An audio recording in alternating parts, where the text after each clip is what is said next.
자, 반갑습니다. 입시연구소장입니다. 자, 오늘 제가 이전에 모의고사 관련해서 한번 영상을 올려드렸고, 그때 제가 마무리에 다른 모의고사 관련된 다른 영상을 하나 올려드리겠다고 말씀을 드린 적이 있습니다. 그래서 오늘 준비를 했고, 오늘 시간이 조금 걸릴 수도 있지만 일단 시작하기 전에 제가 오늘 이 영상을 촬영하게 된 이유부터 좀 말씀을 꼭 드리고 싶은 게 있습니다.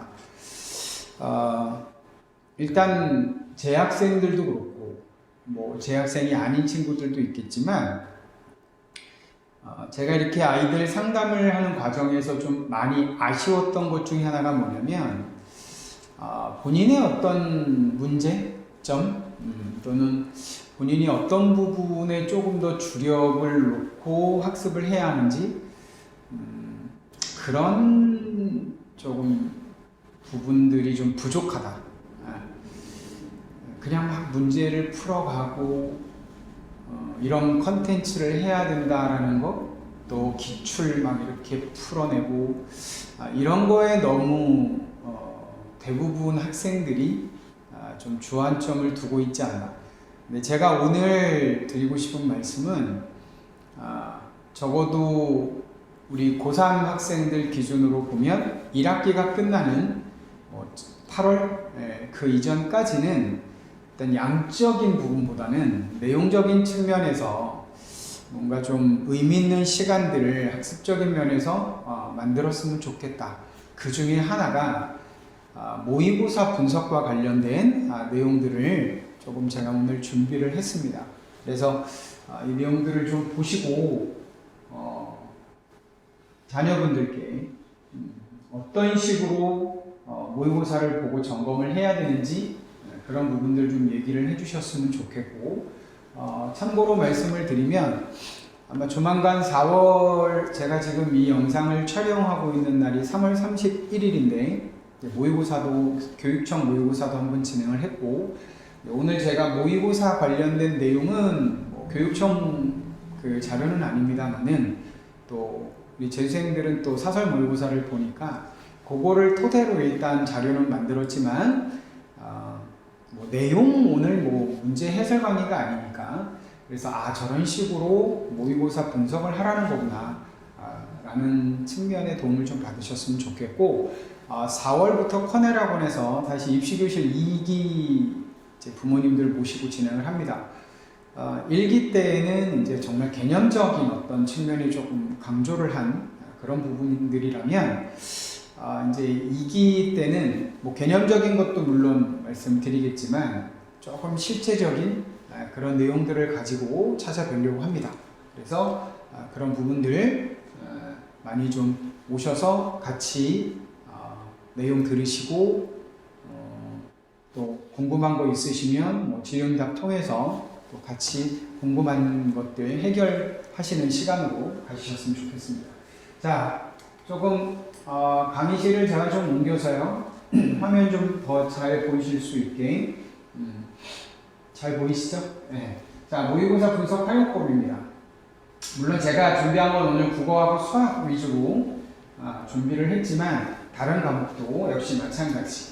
자, 일단 큰 틀에서 모의고사 활용, 이미 말씀드렸던 걸로 기억합니다. 성적 자체의 의미를 두시지 마셔라. 일단 교육청 같은 경우는 성적표가 나오면 이제 정오표도 나오지만 그 각 문항에 난이도 표시도 되어 있다는 거죠. 그래서 일단 난이도 쉬운 문항부터 이게 왜 내가 고민을 했었고 왜 틀렸는지를 점검하는 시간을 가지셨으면 좋겠고, 맨 마지막 줄 보시면 예를 들어서 제가 지금 학원이나 인강을 듣고 있는데 수1에서 아직 지수로고 함수만 끝났다. 예를 들어서 삼각함수 아직 안 들어갔다. 그러면 삼각함수는 나중에 하셔도 되니까 일단 자기가 진도 나간 부분부터 그 중에 쉬운 문항이 있었으면, 난이도가 좀 쉬운 게 있었으면 그것부터 점검을 하고 가자. 관련 개념들에 대한 정확한 점검이 좀 필요할 것 같고요. 국어가 됐든 수학이 됐든 탐구가 됐든, 물론 영어도 이제 뭐 독해법이라든지 뭐 문제 해결 능력에 대한 그런 부분도 점검을 하셔야 되겠죠. 그리고 제일 중요한 건 두 번째 줄이죠. 내가 무엇을 가지고 고민을 하고 있는지, 그리고 만약에 이 문제가 어려웠다면 이 문제가 어느 부분이 나에게 어려웠는지를 정확하게 진단을 하고 있어야 된다는 거죠. 그래서 그 진단된 내용을 가지고 향후 학습 계획을 잡으시라는 겁니다.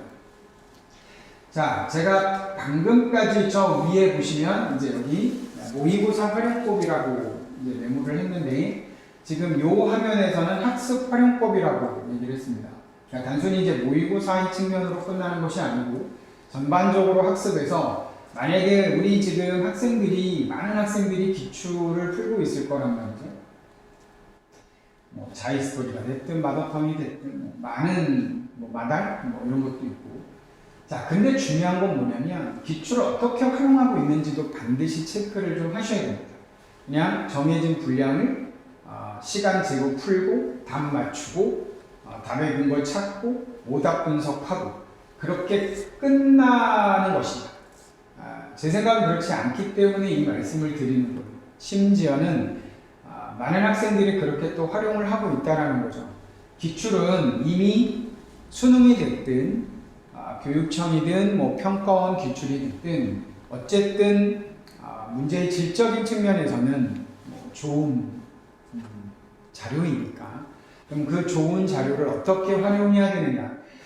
제가 드리고 싶은 핵심은, 내가 수업을 통해서 A를 배웠다면 그 A 배운 내용들을 저 기출을 통해서 계속 적용하는 연습의 도구로 저는 기출을 활용했으면 좋겠다는 게 핵심입니다.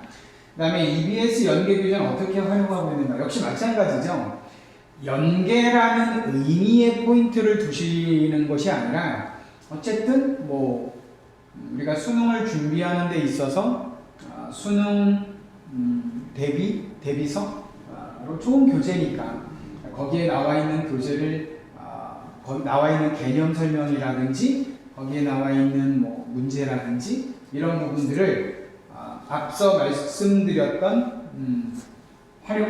기출 활용과 같은 방법으로 좀 가셨으면 좋겠고, 참고로 말씀드리면 일단 수능 특강이라는 교재는 실전 교재가 아닙니다. 실전 대비 교재가 아니고 개념서라고 보시면 되거든요. 그래서 EBS 연계 교재는 개념서다. 그래서 어떤 강의를 들었을 때 개념적인 거 수특 가지고 같이, 또는 뭐 수업을 듣기 전에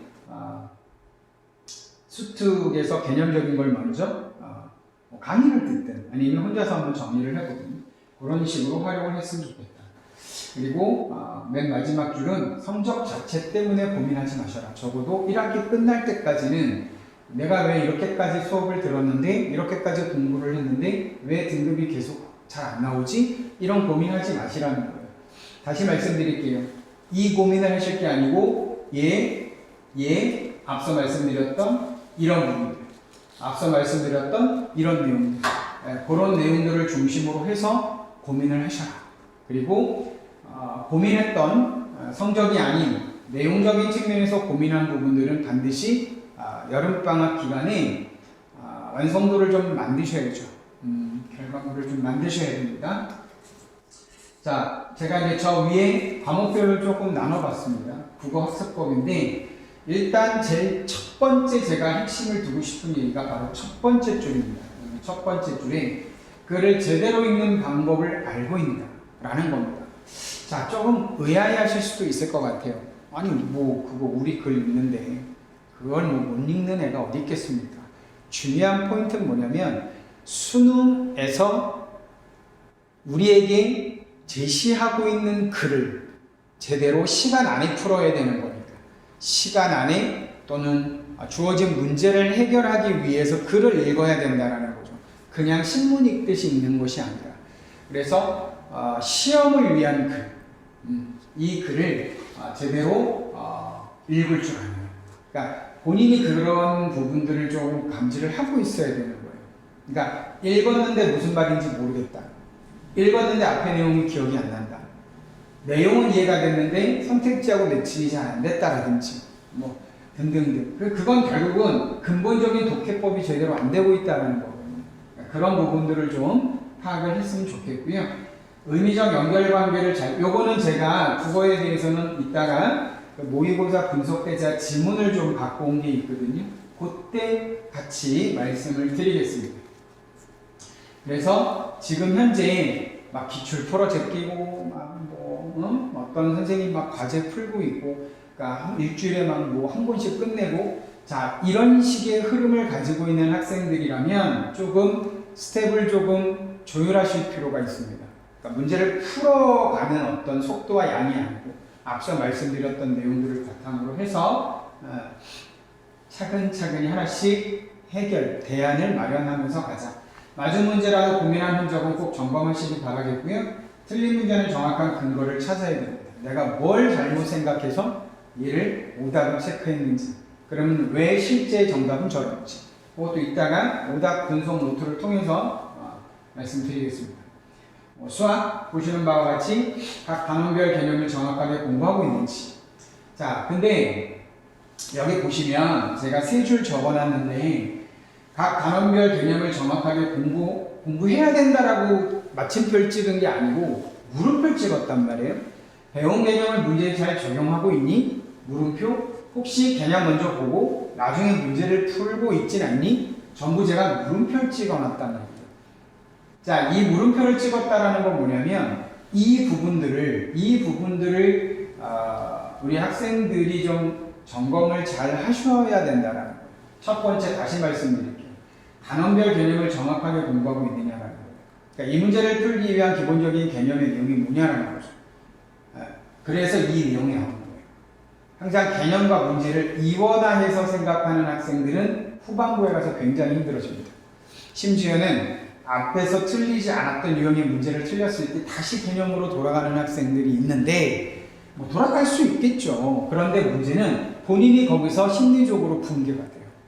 남들은 다 다음 스텝을 넘어가고 있는데 다시 자기는 개념을 또 들어야 되고, 뭐 이런 부분들 때문에 조금 심리적으로 많이 흔들리는 학생들도 있단 말이죠. 그러니까 그렇게 하지 않기 위한 말씀을 드리는 거예요. 아까 제가 1학기라고 말씀드렸죠. 1학기 때는 이 부분을 조금 중점적으로 체크를 하면서, 그리고 이러지 마시라는 거죠. 개념과 문제를 같이. 이걸 들었으면, 자, 이런 조건이 주어졌을 때 얘를 이런 식으로 정리를 하고 이렇게 가. 라는 걸 배웠으면, 그리고 개념을 막 한 거를 끝내놓고 이제 문제. 이러지 마시라는 거죠. 그러니까 배운 내용들을 문제에 바로 적용하면서 자기 것으로 만드실 수 있는 시간이 필요하다. 자, 이런 배경 없이 문제만 풀고 있지는 않은지, 또 그래서 초반 생각의 힘을 키우는 연습을 꼭 해야 된다. 자, 이런 조건이 주어지면 뭘 떠올려야 된다고 그랬지?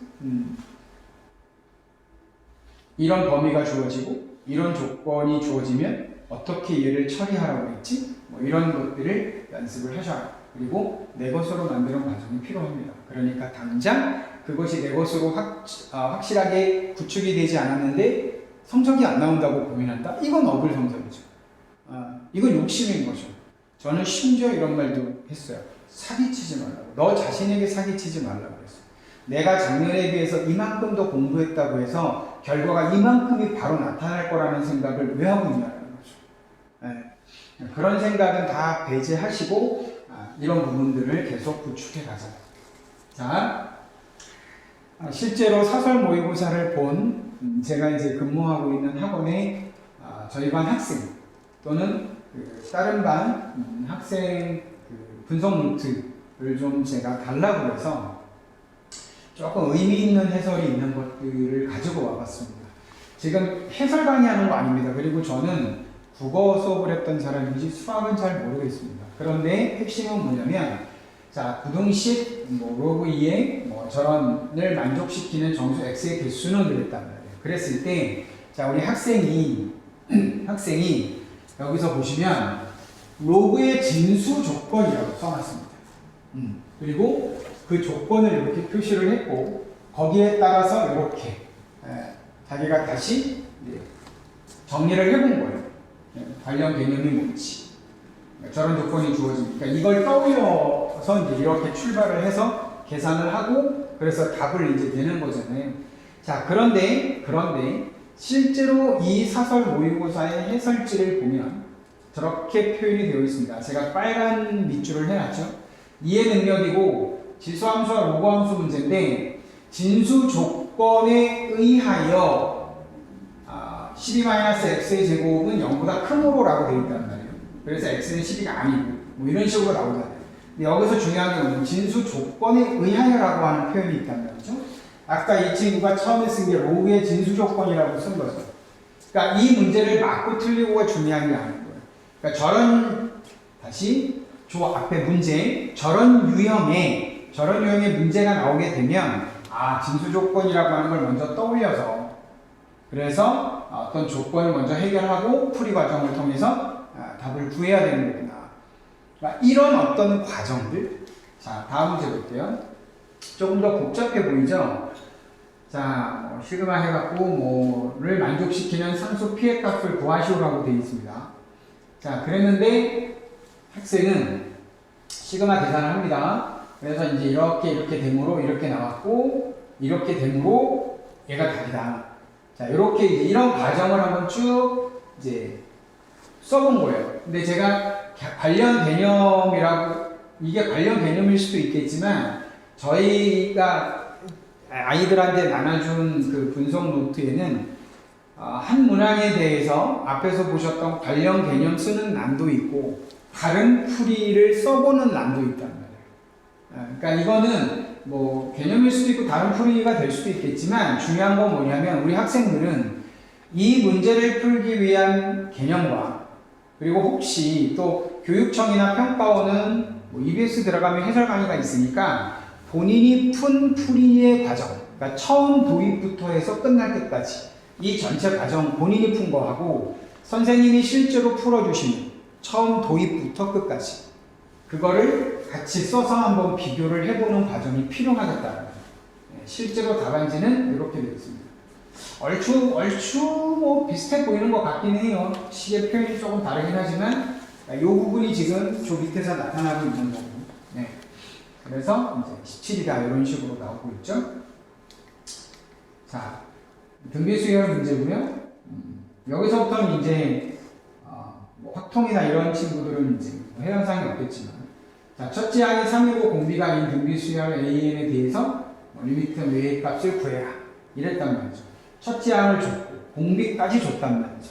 자, 그랬을 때 여기 보시면 수열의 극한, 등비수열의 일반항과 관련된 문제인데, 자, A1이 3이다. 첫째 항이죠. 그 다음에 얘 임으로라고 되어 있습니다. 공비죠. 얘가 이렇게 주어졌으니까 A에는 3 곱하기 2의 n-1이다. 이렇게 이제 먼저 얘부터 처리를 해놓고 앞에 주어진 저 조건을 먼저 처리를 해놓고 이제 구하고자 하는 게 리미트 n이 무한대로 갈 때 뭐 이 값을 구하라고 했으니까 얘를 먼저 설정을 해놓고 이제 계산을 한다는 거죠. 그래서 답이 이렇게 나온다. 실제 문제 풀이 보시면 AN을 먼저 구하죠. A1이 주어졌고 공비를 주었으니까 AN은 3 곱하기 2의 n-2으로 이렇게 가는 거죠. 이 친구가 자기가 푼 풀이를 쓴 거라면 굉장히 접근이 잘 된 거죠. 그래서 이제 계산을 합니다. 뭐 계산이 이제 상수니까 그렇다 치더라도 제가 강조하고 싶은 건 저 문제에서 뭐뭐인 뭐뭐에 대하여 라고 되어 있잖아요. 그럼 앞에서 첫째 항이 3이고 공비가 2다. 그러니까 첫째 항과 공비를 주고 뭐를 구하라고 했을 때는 반드시 저거부터 먼저 처리를 해놓고 가야 되는 거구나. 그러니까 저걸 띄워놓고 그리고 나머지 상수 뭐 이런 식으로 진행을 해야 된다는 거죠. 굉장히 복잡한 문제입니다. 이게 문제입니다. 문제. 그래서 그 다음에 요게 제가 이제 하나로 넣으면 잘 안 보이실 것 같아서 잘라서 붙여놨는데 순서는 얘가 먼저 나왔고 얘가 나왔고 얘가 나왔습니다.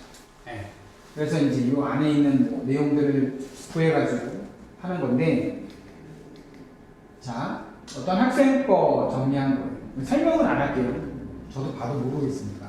그래서 가추론 해갖고 뭘 쫙 쓰고 나추론 뭘 쓰고 다추론 쭉 뭘 썼어요. 라까지. 네. 그래서 여기서 이제 여기 위에서 이렇게까지. 그래서 저 추론한 내용을 가지고 이렇게 답을 구합니다. 다시 잠깐 보시면 여기에 가에 대한 거 있죠? 나에 대한 거 있죠? 다에 대한 거 있죠? 라에 대한 거 있죠? 그러니까 요 각각의 내용들을 이 친구는 풀이 과정에서 추론을 한 겁니다. 주어진 조건, 주어진 요 박스의 내용들을 가지고. 그리고 실제 답안지입니다. 근데 여기서도 이제 이상에서라고 나오죠. 이상에서. 그러니까 앞에 어떤 과정들이 쭉 있었다는 얘기입니다. 이 문제는 좀 시간이 많이 걸렸을 것 같다는 생각은 드는데 저 위에 보시면 킬러 문항이라고 되어 있기도 하죠. 어쨌든 이런 식이에요. 자, 국어 보여드릴게요. 전체 문제풀이 순서 및 시간 내, 그러니까 국어. 저희가 이제 아이들한테 제공했던 그 국어의 분석 노트는 전체 문제풀이 순서 및 시간 내 풀지 못한 지문 있었는지, 그다음에 본인이 파악한 전체적인 취약점이 뭔지, 뒤에 또 이제 있는데 요거부터 먼저 한번 보시면, 자, 순서는 언어와 매체. 이 친구는 이제 언어와 매체를 먼저 풀었고, 그 다음에 문학, 독서 순으로 갔다는 거예요. 그러니까 다행히 시간에 딱 맞춰서 풀었대요. 참고로 말씀드리면 이 친구들이 본 사설 모의고사 국어가 아주 많이 쉽지는 않았습니다. 아주 많이 쉬운 문제는 아니었는데 어쨌든 시간에 딱 맞춰서 풀었다. 그러니까 저것도 좀 관련해서 말씀드리면, 예를 들어서 계속 모의고사 볼 때마다 국어 시간이 부족하다. 그러면 1학기 끝날 때까지는 시간이 부족한 걸 해결하기 위한 공부가 아니라는 거예요. 일단은 어느 부분에서 내가 시간을 많이 뺏기고 있고, 그럼 여기서 만약에 예를 들어서 뭐 고전 시가가 나왔다. 근데 고전 시가에서 시간을 많이 뺏겼다. 그러면 일단 어떤 스텝으로 가야 되냐면 일단 독해가 되는 거냐. 독해가 됐다면 그 다음 문제가 뭐냐. 그러니까 어느 지점에서 내가 시간을 많이 뺏기고 있는지가 파악돼야죠. 그러니까 그거를 점차적으로 해결하기 위한 대안을 마련한다면 이 친구는 의식하지 않아도 시간이 줄 수밖에 없다는 거예요. 예를 들자면 이런 거죠. 일정한 패턴, 아주 매년 똑같지는 않겠지만 요즘은 고전 시가가 2개 세트로 묶인다면 하나는 EBS 연계 작품, 하나는 연계가 아닌 작품으로 이렇게 묶는다든지, 그리고 하나는 가사, 하나는 연시조, 이런 식의 어떤 연결고리가 많았단 말이에요. 그럼 예를 들어서 모의고사 풀 때 이 출제된 가사 작품이 EBS에 있는 것이다. 이게 중요한 게 아니고 내가 충분히 독해가 진행이 되는 거예요. 그러니까 연계 작품 보는 애들은, 그러니까 저희가 조심해야 될 게 뭐냐면 모의고사를 보면서 이 부분 EBS 연계 수특에 있었는데 시간 안에 충분히 해결했어. 이걸로 끝나면 안 된다는 얘기예요. 수능 때 EBS 연계가 안 된 작품이 나왔을 때 대안이 있어야 될 거 아니냐라는 거죠. 무슨 말씀인지 아시겠죠? 네. 그러니까 그런 공부를 해야 된다는 거예요. 지금 당장 이걸 내가 시간 안에 풀고 시간이 부족하고 뭐 맞췄고 틀렸고가 중요한 게 아니고. 자, 그 다음에 이 친구는 어쨌든 시간이 부족하지 않았고요. 제가 그냥 잠깐 읽어볼게요. 자, 독서에서 개와 관련 질문과 같이 밀도 높은 글을 읽을 때 문장을 한 서술 범주 안에서 통합해서 유기적으로 연결지어가며 읽지 못했다라는 거예요. 좀 이따 제가 지문 가지고 앞에 설명한다고 말씀드렸으니까 중요한 건 뭐냐면 이 친구가 지금 시간 안에는 풀었단 말이에요. 시간 안에는 풀었는데 밀도 높은 글을 읽을 때 문장을 한 서술 범주 내에서 문장 한 서술, 그러니까 주어부 서술부가 있는 거니까 그 안에서 통합해서 유기적으로 연결지어가며 읽지 못했다. 정보를 좀 이렇게 흩날리는 듯한 느낌을 받으며 글을 읽은 것 같다는 거예요. 이게 만약에 수능장에서 소재 연계도 안 되고 조금 과정이 복잡하다든지 내용이 좀 난이도가 있는 그런 질문이 나왔을 때 이런 식으로 읽으면 이제 정리가 안 되는 거죠. 그리고 선택지 봤을 때 답의 근거를 찾는 거에서도 시간을 많이 뺏길 것이고, 그래서 다른 독서 지문도 그런 경향이 조금 있었던 것 같다. 그러니까 이게 이제 딱 취약점이 나오면 이 다음에 이 친구가 독서 공부를 할 때 어디에 포인트를 두고 이제 독서 독해, 지문 독해를 할 때 무엇에 포인트를 두고 읽어야 되는지가 답이 나오는 거잖아요. 그리고 뭐 엄매와 같은 경우는 아직 공부를 시작하지는 않았지만 어느 정도는 알고 있었는데 그러면 약간씩 부족한 부분에 거기서 채워 나가야겠다고 생각했다. 그러니까 필요하다면 일주일에 뭐 매일까지는 아니더라도 일정 시간을 잡아서 이제 뭐 음음부터 작은 단위부터 뭐 큰 단위로 그렇게 진행을 이제 이 친구는 하겠죠. 그리고 이제 향후 학습 대책이 나오는 거죠. 자, 지금처럼 우선 하루에 비문학, 문학 하나씩 풀면서 감을 익혀 나가고 언어 공부도 시작해야 되겠다. 부족한 거 채운다고 했으니까. 그리고 밑줄 보시면 비문학을 읽을 때 문단끼리 잘 연결해 가면서 읽는 연습을 많이 해야 되겠다. 라고 지금 얘기를 했단 말이죠. 네. 아까 앞서서 이런 얘기를 했잖아요. 이런 얘기를 했으니까 향후 이런 부분에 포인트를 맞춰서 진행을 해줘야 되겠구나. 네. 그래서 그렇게 구체적으로 실행을 해주면 되는 거죠. 네. 근데 앞에 분석이 없이 시간 부족하면 친구들은 대부분 안타깝게도 뭘 하고 있냐면 시간 재놓고 푸는 연습을 더 많이 해요. 그래서 이번에는 몇 분이 부족하고 한 지문을 날렸고 이런 얘기들을 하더란 말이죠. 그건 의미가 없다라는 거. 그 다음 제가 여기 이제 지문을 실제로 나온 지문을 하나 이제 해봤는데 지금 저 빨간색 밑줄 친 거 그 다음에 이렇게 제가 메모 박스를 이렇게 쳐놓은 게 있단 말이죠. 그러니까 이제 가지문도 있는데 여기서 다 넣을 수가 없어서 그러니까 잠깐만 말씀드리면 저 나지문 첫 번째 줄에 밑줄이 쳐져 있고 그러니까 줄체 포인트가 되는 거니까 주례가 나왔어요. 그리고 여기 보시면 주례를 이끈 사상은 천법사상으로라고 되어 있다는 말이죠.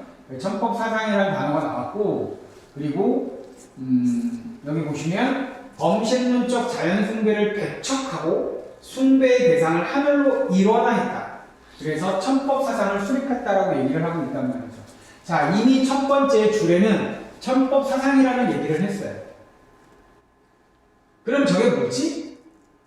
계속 의미적 연결이라는 건 그런 부분이에요. 알았어. 일단 조선은 주나라의 정치적 공간인 주례를 본받고자 했는데 그 주례는 천법사상이라고 했단 말이에요. 그 천법사상이 뭐냐라는 걸 여기서 얘기를 하고 있는 거죠. 그러니까 이렇게 의미가 이제 연결이 돼야 되겠죠. 하늘로 일어난 것이구나. 숭배의 대상을.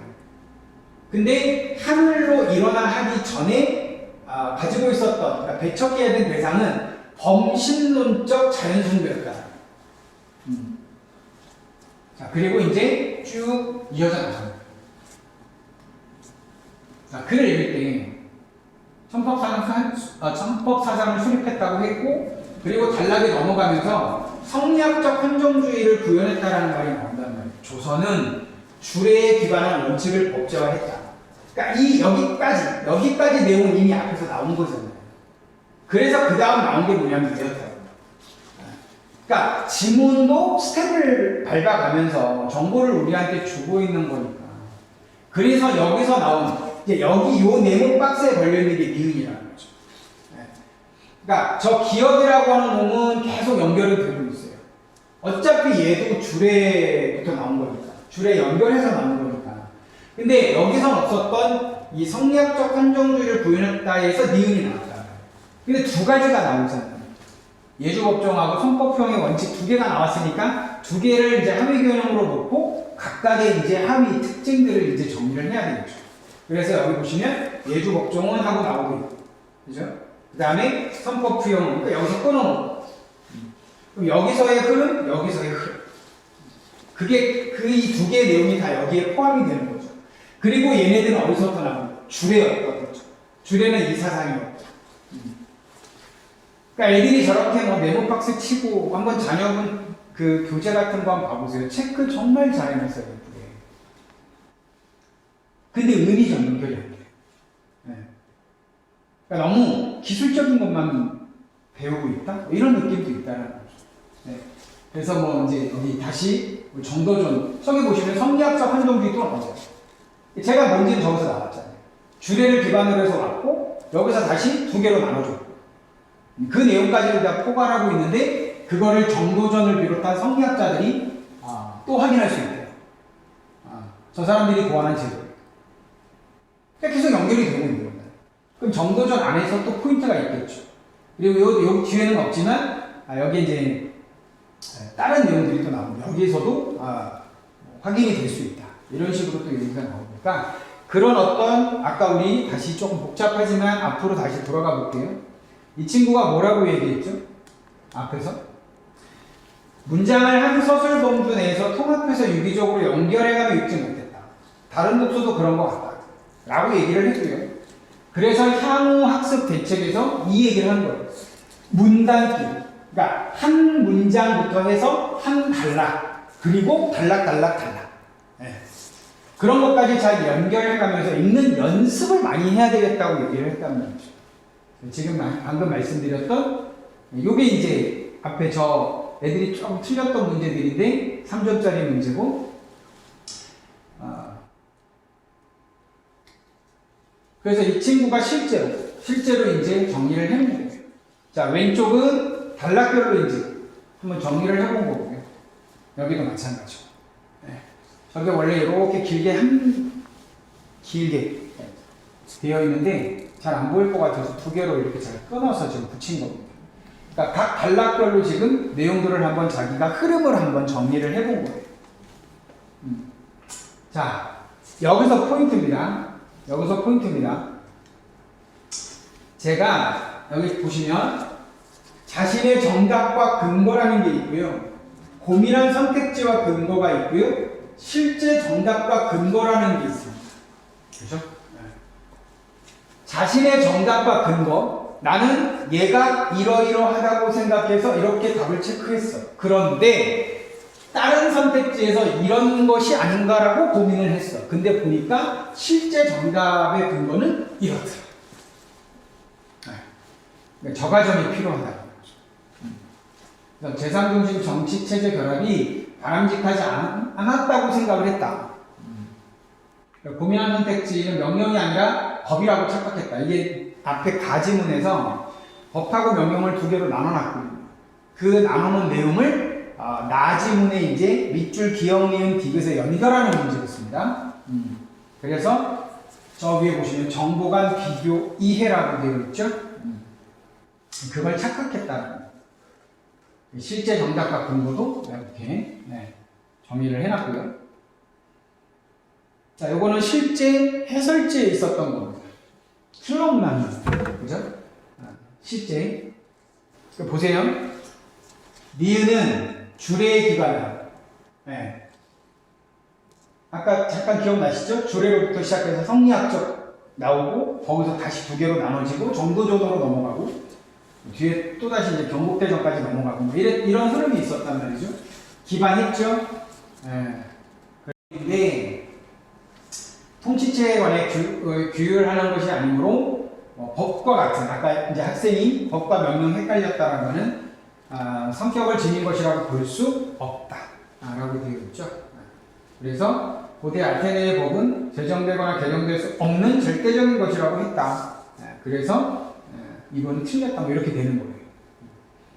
그러니까 해설지를 보기 전에 본인이 일단 다시 복기를 하면서 어느 부분에서 문제가 있었는지 꼼꼼하게 한번 체크를 해보자는 거죠. 네.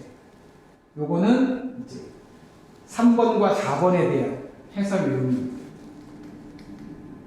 자, 그 다음에 글씨가 조금 작아서 독해에서 25분 남았대요. 독서에서 25분 남아서 다 풀긴 했는데 시간이 조금 촉박해서 대충 읽고 풀었다.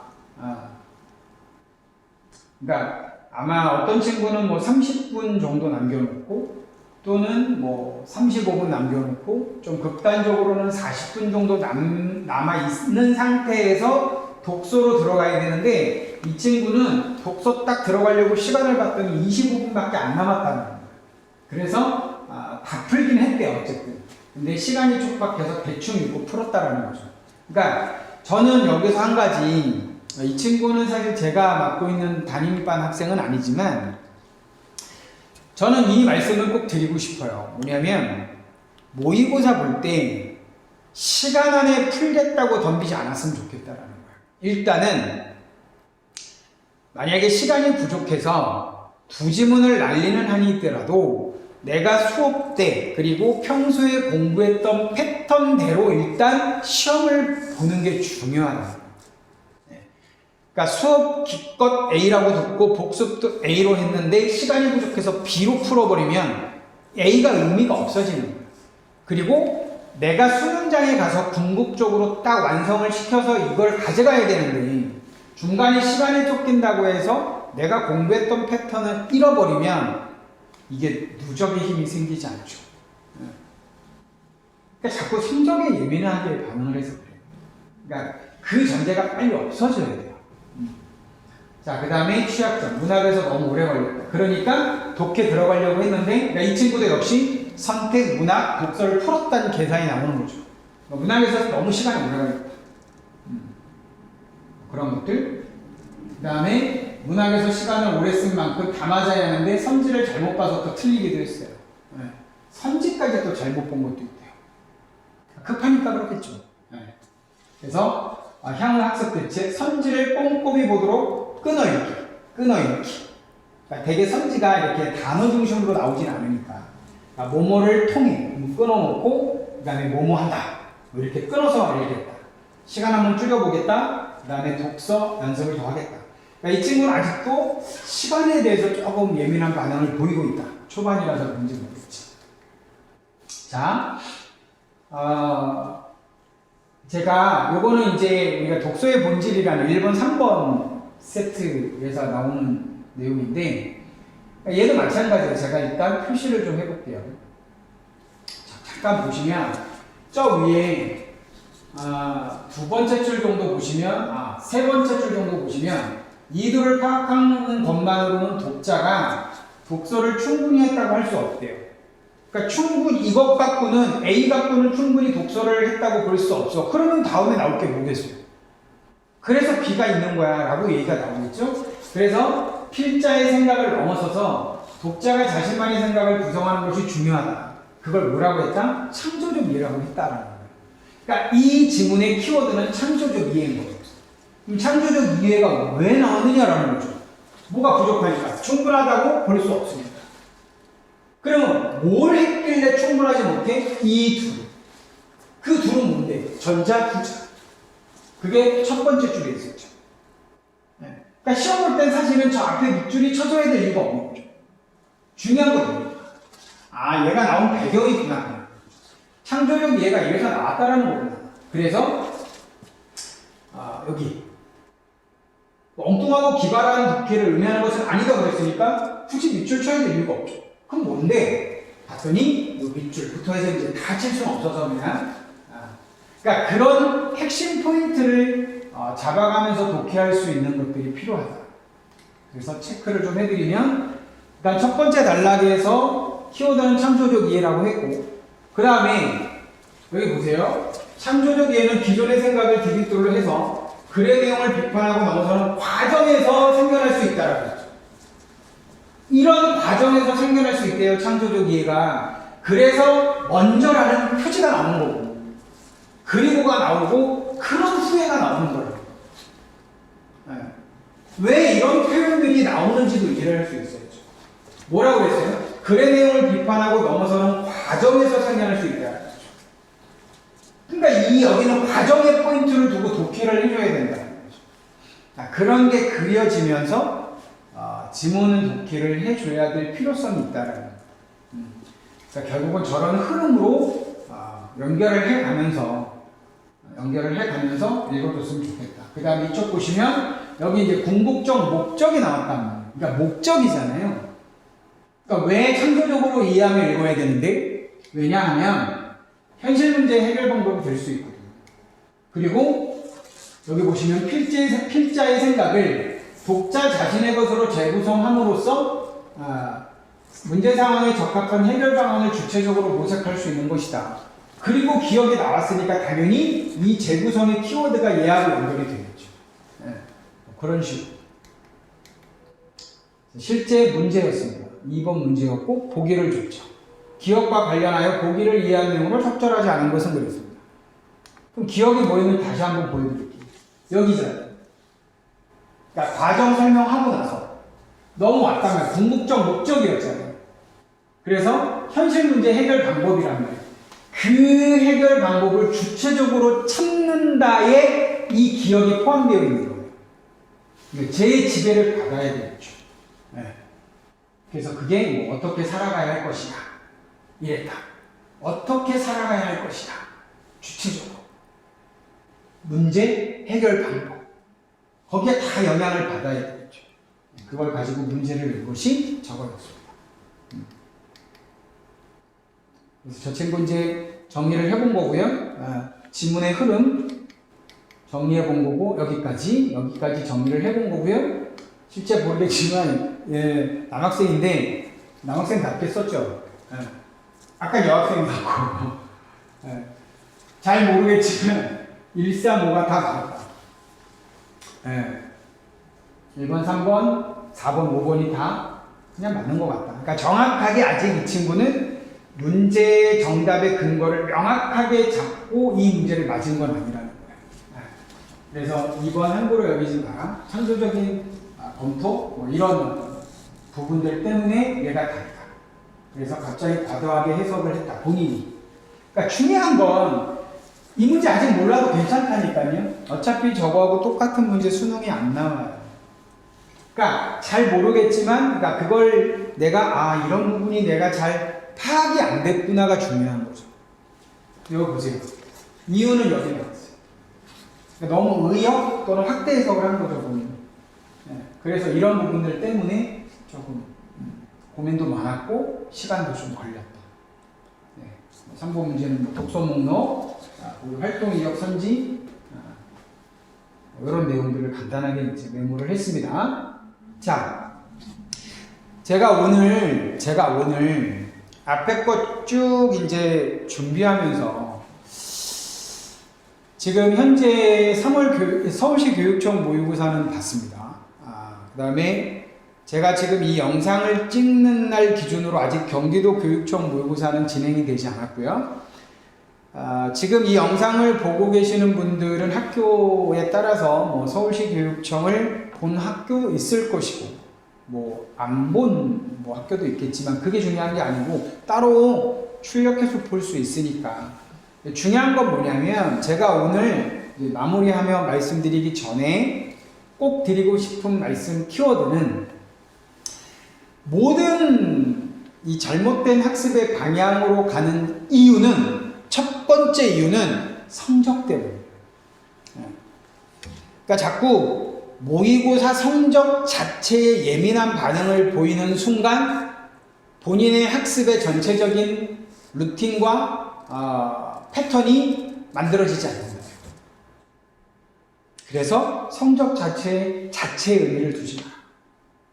그러니까 3등급을 받으면 어느 부분 때문에 3등급이 나왔는지.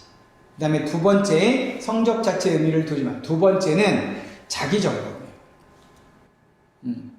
그러니까 더더욱 중요한 건 뭐냐면 내가 운 좋게 맞은 문제가 있잖아요. 어쨌든 이거 맞은 문제잖아요. 심지어는 이 맞은 문제조차 운 좋게 맞았음에도 불구하고 안 봐요.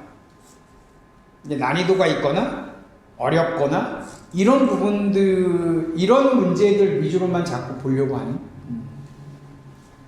그러지 않으셨으면 좋겠다. 정확한 자기 분석이 좀 있어줬으면 좋겠다 라는 부분이고요. 그러니까 정확한 분석이라 하면 아까 제가 초반에 말씀드렸지만 정확하게 개념이 적용이 되느냐, 이 배운 개념들을 문제에 제대로 적용하고 있느냐, 만약에 인강이나 수업에서 독해법을 배웠다면 그대로 나는 진행하고 있느냐, 내가 고민을 했다면 뭐부터 고민을 했느냐, 어느 부분 때문에 어느 부분에서 고민을 했느냐, 그런 분석들, 자기 분석이 좀 필요하겠다. 그리고 세 번째는요, 지금 이제 직접 복기를 모의고사 보고 나서는 저는 애들한테 그런 얘기를 해요. 그러니까 저녁 7시에 식사하고 저녁 식사 다 마치고 저녁 7시 정도에 다시 책상에 앉아요. 그래서 국어 시험지를 펼쳐놓고 다시 아침 8시 40분대로 돌아가 보라는 거예요. 그래서 딱 시험지 넘겼을 때 아까 방금 요 앞에서 봤던 그 지문 13번 그 지문 하면서 내가 독해에 어려움이 좀 없었나? 1번, 2번, 3번 각각 내가 고민한 건 없었나? 뭐 때문에 고민했지를 다시 점검하시라는 거예요. 그걸 적어도 하루에 다 끝낼 수는 없어요. 국어, 수학을 적어도 국어, 수학만 다 끝내는데 하루 갖고 안 될 거예요. 그래서 만약에 모의고사를 목요일날 봤으면 일요일 정도까지는 반드시 그런 점검을 좀 하셨으면 좋겠다 라는 겁니다. 자, 마무리하겠습니다. 첫 번째, 단계별 학습을 진행하자입니다. 그러니까 지금 현재 기준으로는 본인이 부족한 게 당연한 거예요. 본인이 부족한 게 당연한 겁니다. 뭐 특정 강사분의 커리큘럼 얘기를 해서 죄송한데 나는 지금 시발점을 듣고 있어요. 근데 주변에 보니까 어떤 친구가 벌써 뉴런으로 넘어갔어요. 나는 개념원리 보고 있는데 얘는 수분감을 풀고 있고 막 이러고 있단 말이에요.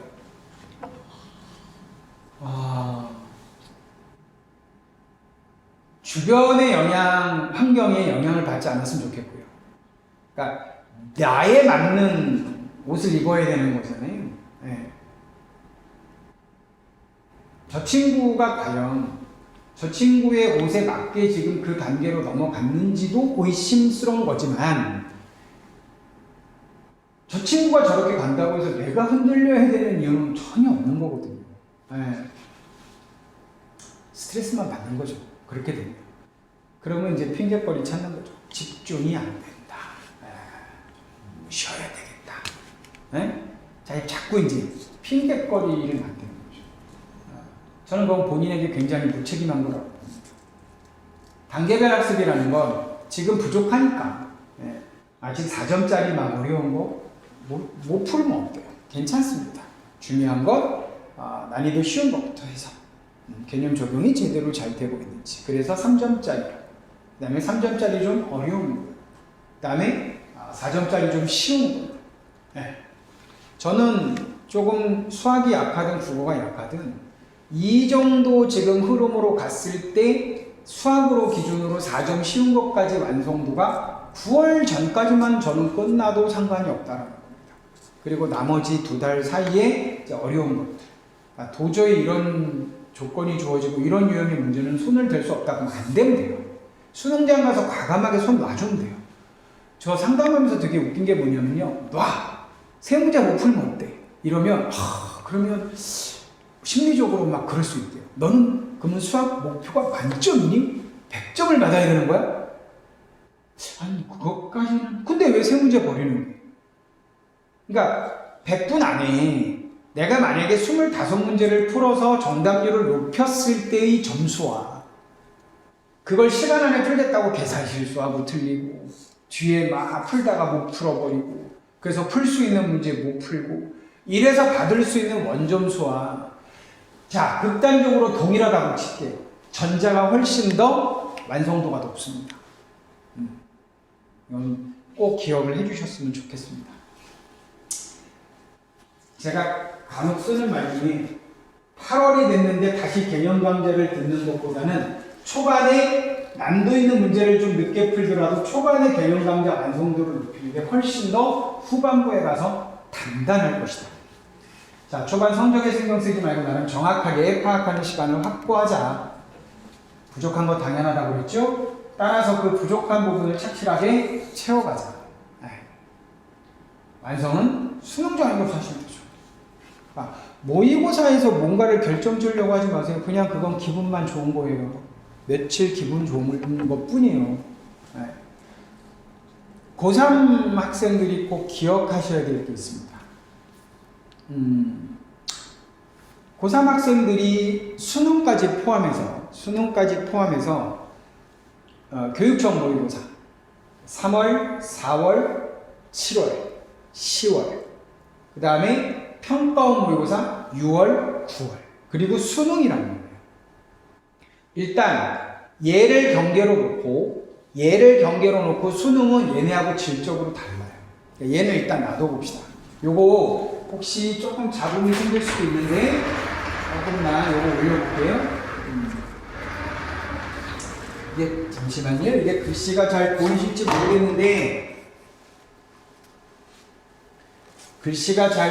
모르겠는데 이 뒤에 나오는 글씨는 신경 쓰지 마시고, 그러니까 저는 이런 거예요. 꼭 드리고 싶은 말씀이 우리 그 교육청, 이 교육청 모의고사 있잖아요. 얘는 학력평가입니다. 학력평가. 그래서 우리 모의평가가 있죠. 6월, 9월. 얘는 말 그대로 모의평가예요. 모의평가. 여기는 자 우리 교육과정에서 그동안 배운 게 있으니 한번 점검해보자. 자 우리 11월 수능이 있는데 한번 수능 보기 전에 한번 연습 한번 해볼까? 고3 아이들이 가장 크게 놓치는 것 중에 하나가 뭐냐면 이런 애들일수록 조심하셔야 돼요. 이런 애들일수록 점수가 본인의 점수가 교육청이 좋고 모의평가 성적보다 교육청이 좋은 아이들, 이런 아이들일수록 조심하셔야 돼요. 진짜 당부드리고 싶어요. 이런 아이들일수록 자기 점수를 착각합니다. 자신의 위치를 착각합니다. 그래서 자신이 해야 할 걸 못합니다. 이제 보세요. 그런 학생들 꽤 많습니다. 교육청 모의고사가 6월, 9월 평가원 모의고사보다 점수가 좋잖아요. 나중에 수시 지원할 때 밑에 이제 보험을 든다고 그러죠. 우리가 이제 좀 하한선, 혹시 내가 수능을 못 봤을 때 수시로 갈 수 있는 대학이 조금 더 높으면 좋을 거잖아요. 그 아랫단을 잡는데 기준을 지금처럼 만약에 교육청 모의고사와 평가원 모의고사를 놓고 얘가 더 좋은 애들은 자꾸 여기서 잡으려고 해요. 여기 점수가 자신의 점수라고 생각합니다. 그래서 망가집니다. 안타깝게도 죄송합니다. 자꾸 제가 화면에 왔다 갔다 해서 이런 학생일수록 굉장히 위험해요. 그러니까 제가 그래서 자꾸 말씀드리지만 얘는 수능이 아니라고요. 다시 전제, 얘는 수능이 아니라고요. 우리 점수는 수능장에서 만드시자고요. 이 전제로부터 저는 고3 학생들이 자신의 위치에 대한 객관적 점검이 필요하다고 봅니다. 마지막으로 요 멘트로 마무리를 할게요. 자, 여기가 목표점이라고 해볼게요. 자, 여기가 목표입니다. 여기가 목표예요. 지금 아마 자녀분한테 너는 수능 봐서 올해 목표가 어디야? 그러면 그냥 집 가까운 평택에 있는 대학 갔으면 좋겠어. 이런 없을 거예요.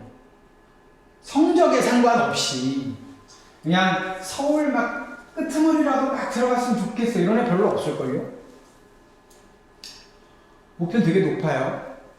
자, 근데 나의 위치가 여기라고 해보자 이거죠. 내 위치가 이 글씨 잘 안 보이셔도 괜찮아요. 제가 지금 화면을 볼 수가 없어서. 자, 내 위치는 여기고 내 목표는 여기랍니다. 되게 아이들이 착각하는 것 중에 하나가 뭐냐면, 내가 조금 공부를 했어요. 조금 공부를 했는데 공부를 하다 보니까 욕심이 생기잖아요. 모의고사를 봤어요. 내 위치가 여기라니까요. 내 위치가 여기인데 모의고사 볼 때마다 여기에 가 있길 원해요, 애들이. 제가 앞서 말씀드렸잖아요. 너 자신에게 사기치지 말라는 거예요. 얘기하는 게 이런 거예요.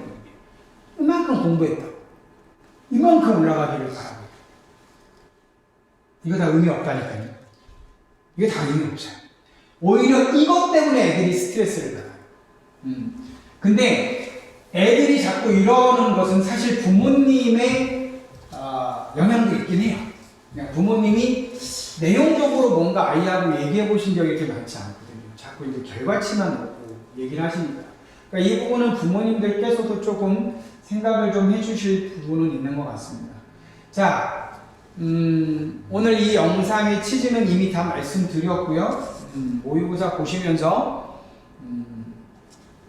고3답게 공부를 한다라는 건 이전 고1, 2하고는 다른 게 내신처럼 공부할 수는 없잖아요. 수능의 출제 방향성이라는 것은 뭐 내신에서 아무리 수능형으로 낸다고는 하지만 저는 좀 죄송스러운 표현이지만 뭐 선생님들이 출제하시는 것과 또 학자분들이 실제로 또 합숙하면서까지 내시는 문제의 수준과 질 뭐 이런 것들은 다르다고 봅니다. 그래서 자꾸 뭔가 생각하는 힘을 키워야 된다고 자꾸 말씀드리는 거고. 자, 이 영상을 보고 계시는 뭐 우리 커넬 밴드에 많은 분들이 오셨는데 좀 아쉬운 건 계속 이렇게 접속하시는 분들이 좀 한정되어 있는 것 같아요. 좀 많은 분들이 함께 보시면서 이런 제가 올려드리는 내용들, 이 내용들을 가지고 같이 공유도 좀 하시고 고민도 좀 하시고 또 입시 교실이 있으면 오셔서 또 궁금한 거 있으시면 제가 또 최대한 답변 드릴 수 있는 범위에서 또 답변도 드리고 뭐 이런 시간들을 좀 가지시면서 저는 딱 하나라니까요. 제가 처음 영상 때도 말씀드렸지만 평택이라는 곳에 제가 와서 설명회를 하고 영상 올리고 입시 교실을 하고 하는 건 이쪽 지역의 입시의 새로운 패러다임을 구축하겠다라는 겁니다. 아마 이제 조금씩 궁금해 하시겠지만 5월까지는 좀 참아주셔야 될 것 같습니다.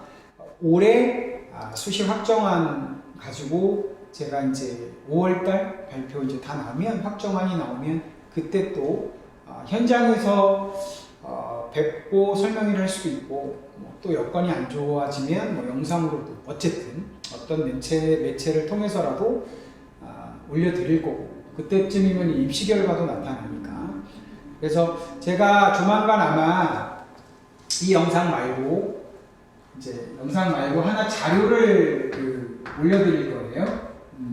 어떤 자료냐면 2022학년도하고 2022학년도하고 2023하고 얘하고 비교했을 때 학교별로, 대학별로, 주요대 중심으로 해서 어떤 변화들이 좀 생겼느냐 어떤 변화들이 제가 일기 부모님들께는 아마 요 내용을 가지고 말씀드린 적이 있어요. 또 이제 2기 때도 말씀드리겠지만 그래서 자료를 또 제가 지금 계속 저는 뭐 보시면 아시겠지만 제가 직접 다 만들어서 직접 올려드리는 거잖아요. 그래서 그거 지금 대학별로 정리를 하고 있거든요. 그래서 그거 정리되는 대로 또 자료 올려드릴 거예요. 그러니까 이런 것들을 먼저 익숙하게 좀 만들어 놓으시고 어차피 이 영상 보신다고 해서 입시와 관련된 영상 보신다고 해서 저처럼 뭐 지금 직업을 하고 계시는 분들이 뭐 계실 수도 있겠지만 그러는 게 아니잖아요. 그러니까 배경이라는 거예요. 이렇게 변화가 생겼구나. 그러면 이런 변화가 생기면 어떤 변화가 결과적으로 바뀔 수 있지? 뭐 이런 부분들 정도까지는 한번 접근을 해보자 라는 취지입니다. 자, 오늘 이제 교육청 모의고사도 받고 해서 또 아쉬운 마음에 우리 고3 친구들이 조금 이런 부분들을 좀 채워갔으면 좋겠다. 좀 아쉬움이 있어서 또 이렇게 따로 촬영해서 영상으로 올려드렸습니다. 오늘 긴 시간, 1시간 정도 걸린 것 같네요. 고생 많으셨고 조만간 커넬 학부모 입시교실 2기에서 또 부모님들 뵙고 다양한 또 내용들을 가지고 찾아뵙도록 하겠습니다. 네, 저는 여기까지 하겠습니다. 감사합니다.